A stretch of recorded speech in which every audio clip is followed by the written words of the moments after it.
விஜய் பட தலைப்பில் சனாதானம் ரவிக்குமார் எம்பி கூறியிருக்கிறார். The greatest of all time அப்படிங்கிற பேர்ல காலமெல்லாம் பெரியது இதுதான் என்றால் காலம் மாறினாலும் இது மாறப்போவதில்லை என்று ரவிக்குமார் எம்பி கூறியிருக்கிறார். அண்மை செய்தியாக பார்த்துக் கொண்டிருக்கிறோம்.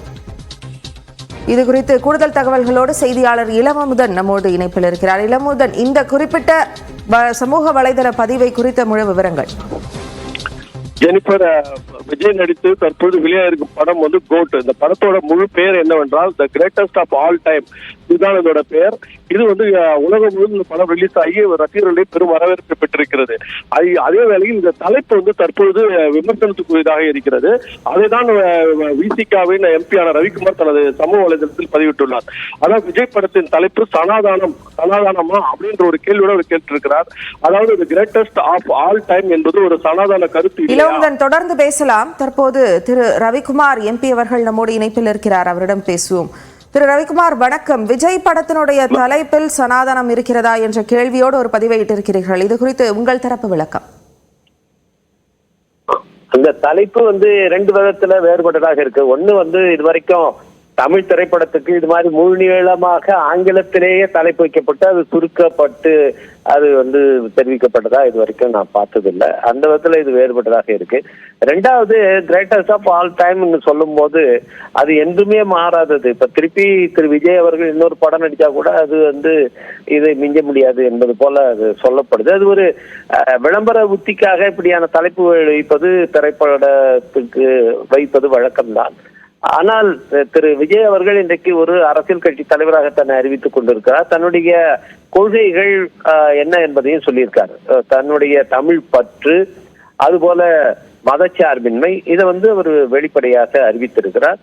அதில் யாருக்கும் மாற்று கருத்து இல்லை. அதில் எங்களுக்கு மிகுந்த உடன்பாடு இருக்கிறது.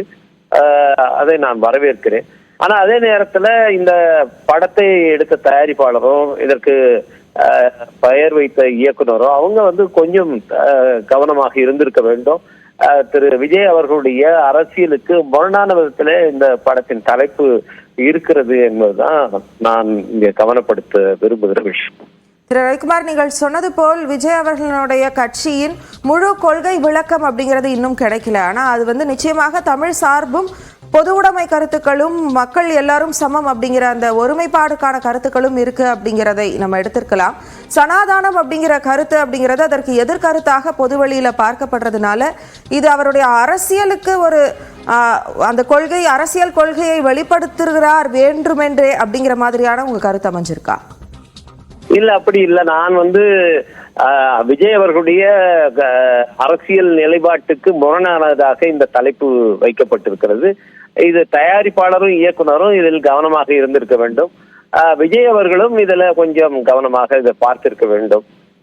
அவருடைய நிலைப்பாடு மாறி இருக்கிறது என்றோ அவருடைய கருத்து மாறி இருக்கிறது என்றோ நான் கருதவில்லை. இப்படியான திரைப்படங்கள் ஒரு தலைவராக தன்னை அறிவித்துக் கொண்டதற்கு பிறகு வெளிவரும் போது அது எல்லா விதமாகவும் அது ரொம்ப கவனமாக இருக்க வேண்டும். எல்லாராலும் பல பரிமாணங்களில் பார்க்கப்படும் என்பதை அவர்கள் புரிந்து கொள்ள வேண்டும். அந்த ஒரு நோக்கத்தில் தான் நான் சொல்கிறேன். அவரை குற்றம் சாட்டியோ குறை சொல்லியோ இதை சொல்லவில்லை. இதில் அவர்கள் சற்று கவனமாக இருந்திருக்க வேண்டும் என்பது என்னுடைய கருத்து. நிச்சயமாக ஒரு நடிகர் அரசியலுக்கு வந்துவிட்டார் எனும் பட்சத்தில் அவருடைய ஒவ்வொரு அசைவும் அரசியல் சார்ந்து புரிந்து கொள்ளப்பட வேண்டியது என்பதாக உங்களுடைய கருத்தும் விளக்கமும் அமைந்திருக்கிறது. இணைப்பில் எங்களோடு உங்கள் கருத்துக்களை பகிர்ந்து கொண்டதற்கு நன்றி திரு ரவிக்குமார்.